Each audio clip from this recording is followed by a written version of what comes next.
Good morning. Oh my God, it feels so good to be out here. Okay, so this is my second day. Actually, this is my second day. Second day this week coming out here to walk. I'm trying to go out and walk at least 4 days a week, but we'll see what happens. I feel good. I decided to, so it's awfully quiet today. It got me a little weird. Got me feeling a little bit weird. Anyway, so I don't know. I kind of like going on these walks and talking to you guys. It's almost like therapy, although I do go to therapy, but it's like a different type of therapy. I can just kind of really process my thoughts and stuff. Anyway, I was thinking about the video I just posted, and I really was thinking about it. The part where I said that I'm going to meet myself where I am. And if I'm being honest, in theory, it sounds like a great idea, right? But in order to do that, I realized I had to ask myself, okay, where am I at? Can I really meet myself where I'm at? And so I thought about it. I was like, okay, so where am I at? And I gotta be honest with myself. I can't lie to myself because, you know, it's easy to do that. Think you're better off than what you actually are. If I'm gonna meet myself where I'm at, I have to understand that first, number one, I'm depressed. I'm depressed for so many different reasons. And I get mad at myself for feeling depressed because this is a new feeling for me. This started for me, I would say probably, if I'm being honest, like 10 years ago. So up until 39 years old, I wasn't really depressed. I didn't even know what it meant. I didn't even know what it felt like to be depressed. And I think there's different layers of how depressed I've been over the last 10 years.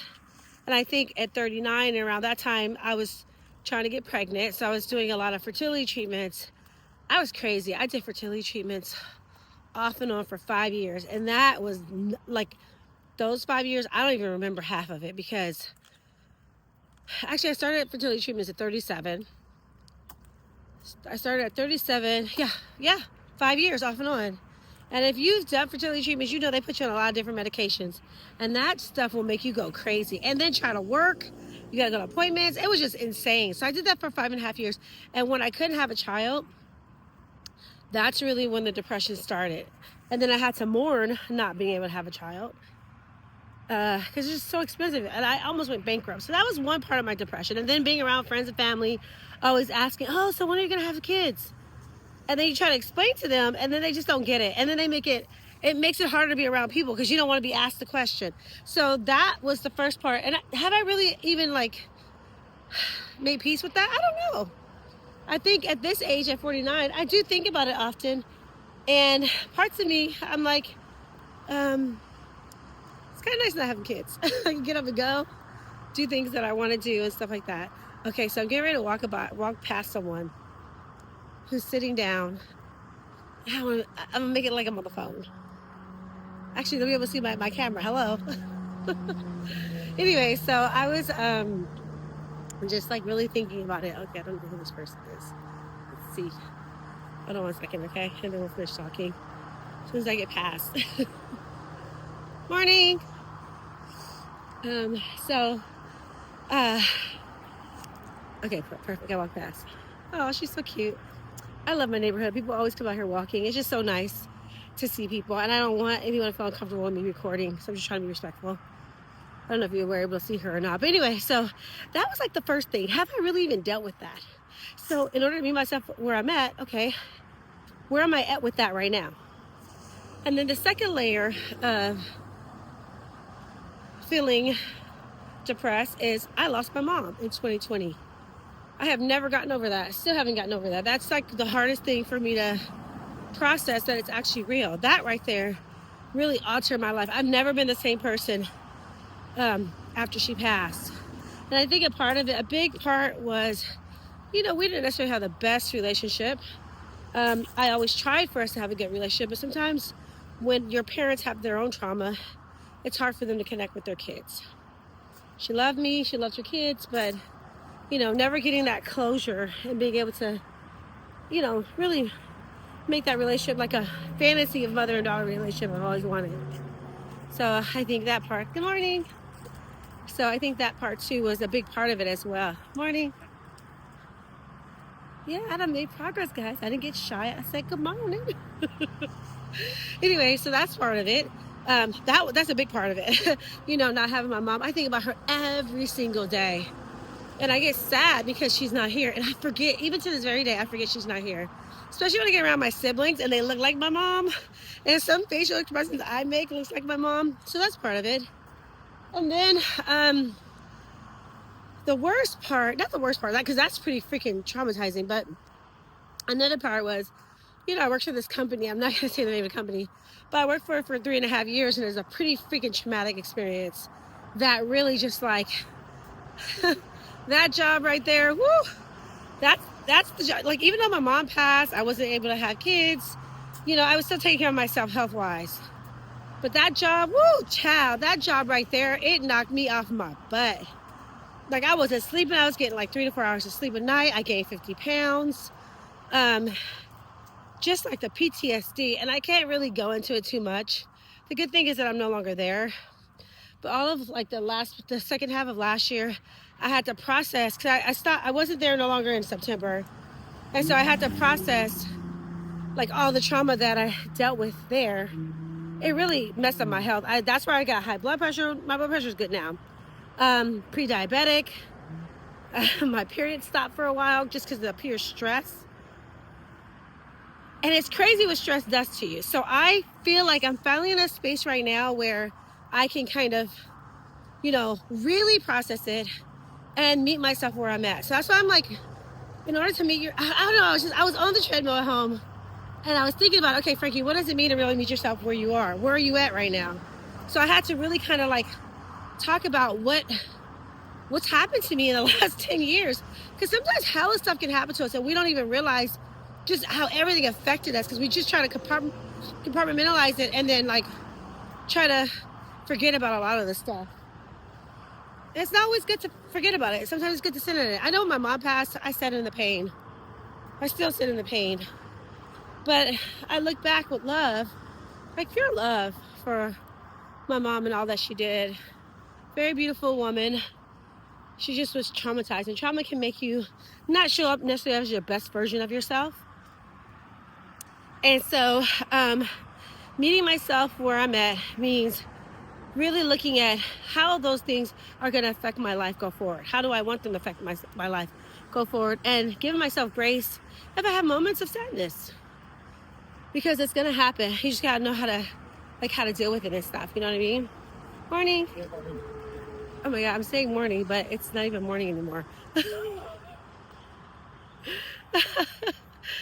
Oh, I miss being out here walking. I love this. I'm gonna do this all the time. I really like this. I mean, hopefully. I highly suggest if you're like in a rut or something, get out and walk. Just get out and walk. Like me. Get out and walk and enjoy yourself. Yeah, I'm gonna do it. I'm gonna meet myself where I'm at. I am really frustrated with myself for letting my health go. And part of it is a vanity reason. I hate filming these videos. And I'm like, even at my biggest, I'm still a confident person. But it does chip away at your confidence when you see yourself in the mirror. You want to not in the mirror, but you see yourself on camera and you want to pick apart what you see. And it's like, we're our own worst critics, you know? So I don't care if someone else makes comments about how I look, that's fine. I make worse comments than they will ever make. So that's what I mean as far as my confidence. Because I find myself nitpicking, you know, how I look now versus how I looked prior to that job. That job aged me really bad. I've always looked pretty young for my age. That's how I worked at that job. But also too, with me, when I put on weight, it makes me look older. When I lose weight, I look a lot younger. And it's not even about looking younger. It's just about feeling good about myself inside and out. And I think right now I'm in a place where I want to feel better more inside than on the out. I'm still confident. Anything I set my mind to, I know I can do it. And I think what gives me hope is actually like, be freaking kind to myself. I'm so good to other people. I am so freaking good to other people. And that's my problem. And nothing's a problem to be that way. It is if you're not doing it to yourself. What is that? And I just have not been doing that for myself. And I said no more. I literally mean no more. So what does being kind to myself looks like? Well, getting my butt out here and walking, number one. Number two, actually showing up for myself. I said this week, I'm going to hit my protein goals. I have a fitness coach, and I ain't gonna lie, I've been fudging my numbers a little bit with him. He's not gonna see this, so I can admit it right now. If I ever let him know about this channel, then I'll take this video down. Or maybe fuck it, I'll just tell him. I've been fudging on my carb numbers, so I count macros. And I've been going over my macros, but I don't tell him that. I say I'm within my macro goal. But I said this week I'm gonna hit all my macro targets. I can do it. Why can't I do it? I don't do it because I don't make it a priority. I'm not intentional with it. So I want to move more intentionally. That's how you meet yourself where you are. Move more intentionally. At least that's what I think. I'll be curious to see how you guys will meet yourself where you're at. If you want to meet yourself where you're at. I just want to be good to myself. I want to be how I am with other people. And you know, if I'm having a bad day, I'm having a bad day. I tend to hold a lot of things in. People come to me often for things, and I give amazing advice. But I don't always give myself amazing advice. Or I don't give myself amazing advice. I don't take my advice all the time. Although my advice is good. All right, let me go back this way. Okay, good. I see someone walking this way. Is that the same guy? I think this is a new person. Anyway, it just feels really good to be out here. I feel like amazing and stuff. And, okay. Dang, there's a lot of people out today. You know why? Because I came out here late. That's what it is. Keep my head on swivel. I'm always looking for a mountain lion or something. Some food's been coming out. Did you guys hear about the mountain lion that was loose in San Francisco? In the city of San Francisco, just in the streets, running around. So now I got my head on swivel. See, perimenopause kicking in where I forgot what I was talking about. Rewinding my brain, let me think about it. Actually, I do know what I was talking about. Just taking my own advice and being kind to myself. So meeting myself where I am at, it means getting up, going out, and walking. If I can only do one block, I can only do one block. I'm not going to do one block and be like, you're such a loser, da-da-da. No, I'm not going to do that. If that's what I can do today, that's what I can do today. Because that's exactly what I would tell someone else. Meeting myself where I'm at is basically saying, you know, life happens. You know, we have ups and we have downs. I don't always have to be perfect. I don't always have to have the right answer to know what to do. And I'm going to keep getting back up every single day until I reach my goals. And then when I reach my goals may change. They may evolve. And I'm going to continue to keep moving forward to do that. I'm not going to hold myself back or anything like that, you know? So, I'm not going to be afraid to fail. Actually, I've never been afraid to fail. I actually enjoy failing because then I learn how to succeed a lot faster. And right now, everything with me is a trial and error. I'm testing out everything. I don't want to like screw up my hormones. So I'm working out more mindful. I'm not trying to do these crazy workouts, these crazy diets so that I jack up my hormones. You know, I'm trying to listen to my body. I'm really trying to listen to my body. Like, for example, for today, I was like, okay, I'm going to eat mindful. So I wanted to eat food that's going to help my brain health. That's going to give me a good amount of nutrients to start the day off right. So this morning I had egg whites with sardines. I had onions and garlic, and then I had it with white rice. So I had prebiotics in my food. I had good fats. I wanted to make sure I got enough B vitamins in this morning because I noticed that at this age, you need to make sure you get enough of that into your system. Good afternoon.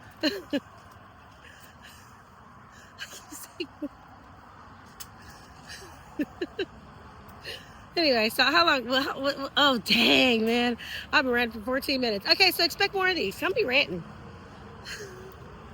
Meet myself at where I'm at is being able to film these videos and not like care. You know, I want to document this journey so that in 3 months, I'm going to see where I'm at in 3 months.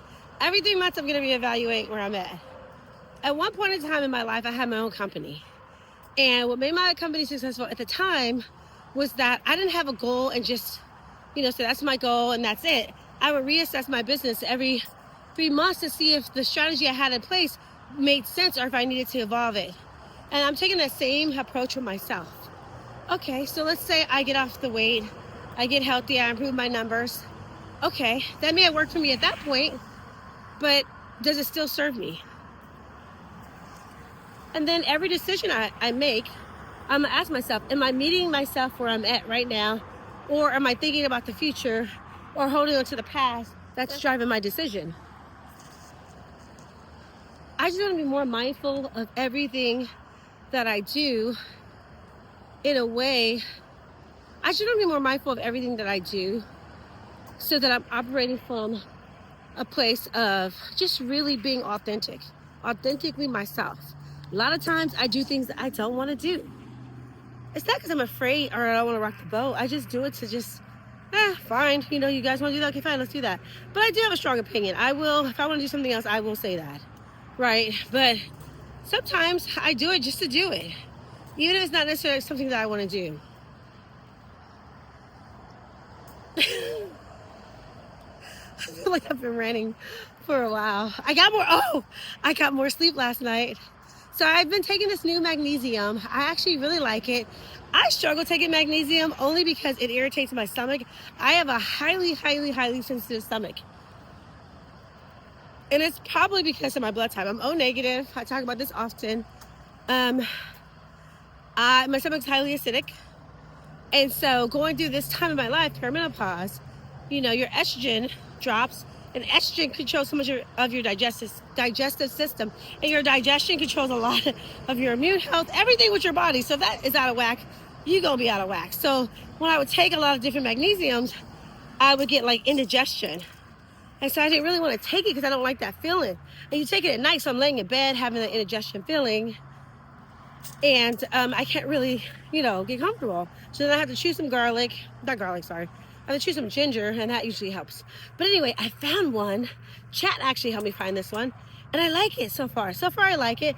I don't wake up groggy. I don't have an instant acid feeling in my stomach. None of that, and it feels amazing. I was doing the blood type diet for a little bit, but during the holidays, I kind of slipped off.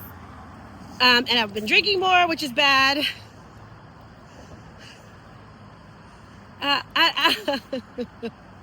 I know. Alcohol is alcohol just like all that hard work I put in building my gut microbiome. Alcohol just destroys it like that. Man, so many damn bugs. Anyway, so alcohol just destroys. So I'm building my gut microbiome again. I have been for the last 2.5 weeks. And my gut is like happy, okay? Anyway. I wonder how many steps I took today. See, me and myself at where I'm at. I ain't got nothing to say right now. So I'll just walk. We can look at each other.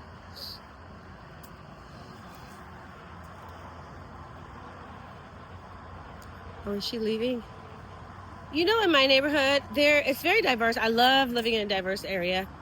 And what I respect, a lot of the older people that live here are always, even if they're on walkers, they're walking around on their walkers, canes, whatever they have. Some of them don't even have that, maybe because they walk, and so they strengthen their bones. But walking is so freaking important. And I've always been a runner. I love to run, but when I run, it jacks me up. And I'm like, you know what? I'm gonna get out and walk more. I don't need to run. When I get home now, I'm gonna rest for a little bit, stretch, and then I'm gonna do my workout, my strength training. And then after that, I'm gonna do an incline. Walk for about 20 minutes. I'm gonna do an incline of 8, a speed of 2.5. And then that's it for me for the rest of the day. And then I'm gonna stretch after that, take care of my body. I have been so lazy about stretching, and it's been jacking me up. You gotta stay mobile. Mobility is so important. Stretch, stretch, stretch. And I gotta keep telling myself that. You let this car go. It's actually pretty warm today. It's pretty freaking warm today. I feel like I'm always breathing hard too.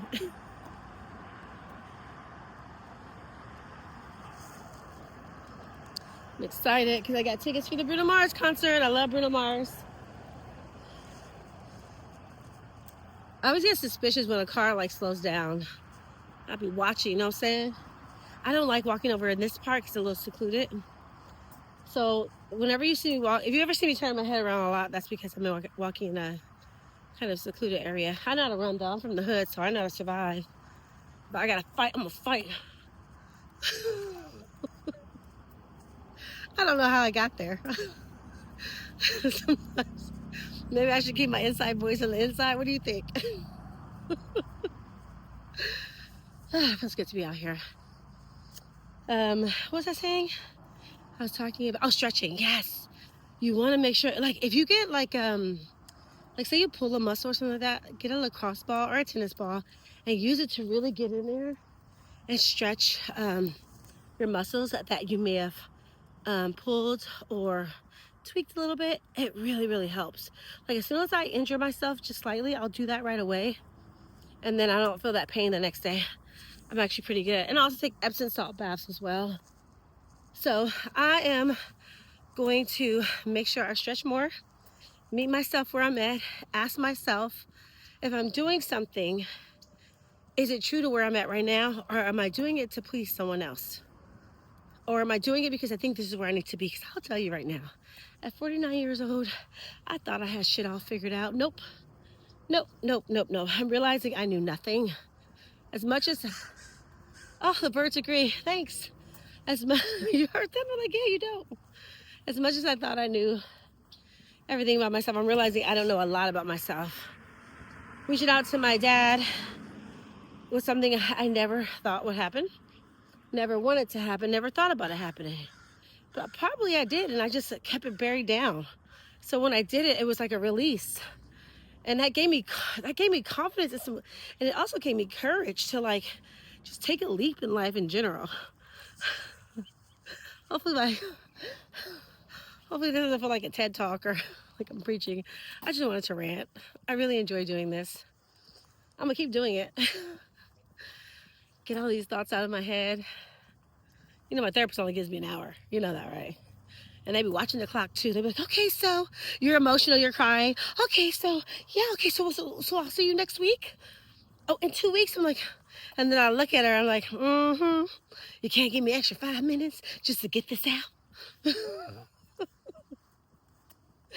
I'm not on a time clock with you guys, but I ain't gonna talk to you guys for an hour.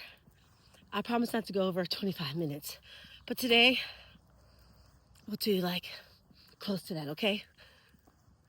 Yeah, we'll go close to that today. All right, so this is the part of the walk when I'm getting close to my house. I just want to say thank you guys for listening to me today. For my second day of ranting, I'll be back later on this week to rant some more. I just want to say I appreciate you. Don't forget, meet yourself where you're at. If you're ready for it, Frankie out.